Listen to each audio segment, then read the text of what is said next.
do ofício das leituras do dia 13 de janeiro de 2023, sexta-feira da primeira semana do Tempo Comum, do Tratado de Santo Atanásio, Bispo, contra os pagãos, século IV.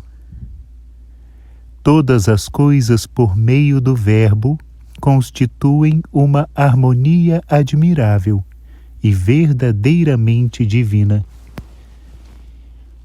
Nada há do que existe e acontece que não tenha sido feito e não tenha consistência no Verbo e por meio do Verbo, como ensina o teólogo.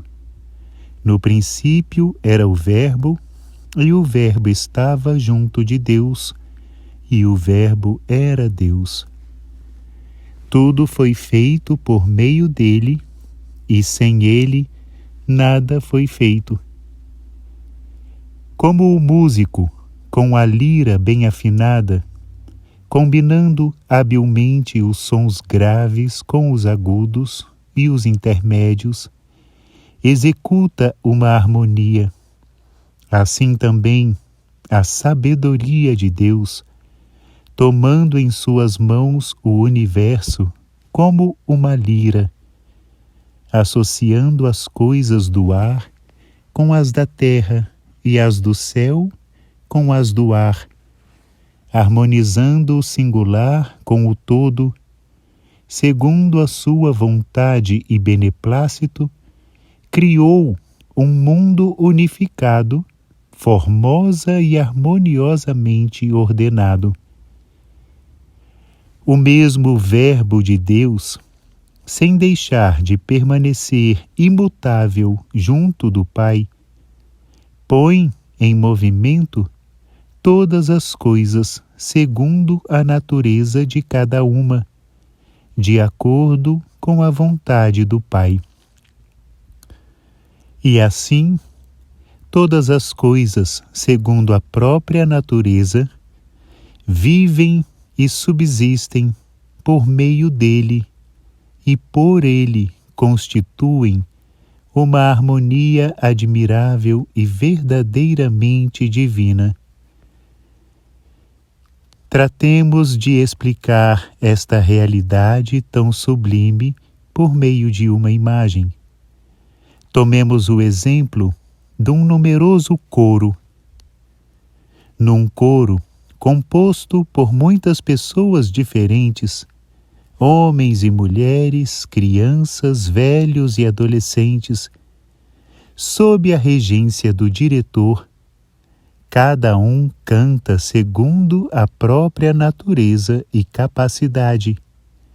O homem com voz de homem, a criança com voz de criança, a mulher com voz de mulher, o adolescente com voz de adolescente.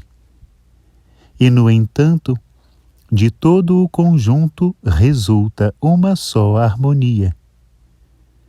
Outro exemplo: a nossa alma põe simultaneamente em movimento todos os nossos sentidos, cada um segundo a sua atividade específica. E assim, na presença de algum estímulo exterior, todos se põem em movimento ao mesmo tempo. O olho vê, o ouvido escuta, a mão toca, o nariz cheira, a língua saboreia, e ainda outros membros do corpo se movem, como, por exemplo, os pés, que se põem a caminhar. De maneira semelhante acontece na criação em geral. Certamente, os exemplos ficam muito aquém da realidade, e por isso é necessária uma reflexão mais profunda para compreender a verdade que querem ilustrar. Concluindo, há um só sinal da vontade do Verbo de Deus. Todas as coisas foram tão bem organizadas que, exercendo cada uma a atividade que lhe é própria, constituem, todas juntas, uma só ordem perfeita.